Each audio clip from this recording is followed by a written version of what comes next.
नाज़रीन, Sindh high court Sukkur bench में कुत्ता डाढ़ण वारे केस जी ॿुधणी थी आहे। जस्टिस आफ़ताब अहमद गोरड़ रिमार्क्स ॾिना आहिनि त कुत्ता डाढ़ण वारे केस जो फ़ैसिलो ॾियण ते धमकियूं ॾिनियूं पयूं वञनि।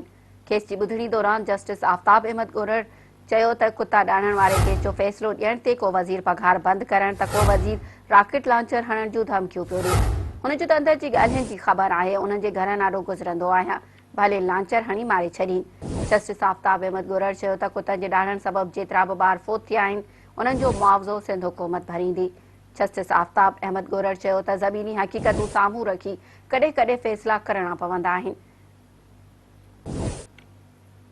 नाज़रीन, अहम ख़बर हिकु दफ़ो ॿीहर अव्हां खे ॿुधाईंदा हलूं त Sindh high court Sukkur bench में कुत्ता डाढ़ण वारे केस जी ॿुधणी थी आहे। जस्टिस आफ़ताब अहमद गोरड़ रिमार्क्स ॾिना आहिनि त कुत्ता डाढ़ण वारे केस जो फ़ैसिलो ॾियण ते धमकियूं ॾिनियूं पयूं वञनि। केस जी ॿुधणी दौरान जस्टिस आफ़ताब अहमद गोरड़ चयो त कुत्ता डाढ़ण वारे केस जो फ़ैसिलो ॾियण ते को वज़ीर पघार बंदि करण त को वज़ीर रॉकेट लॉन्चर हणण जूं धमकियूं पियो ॾिए।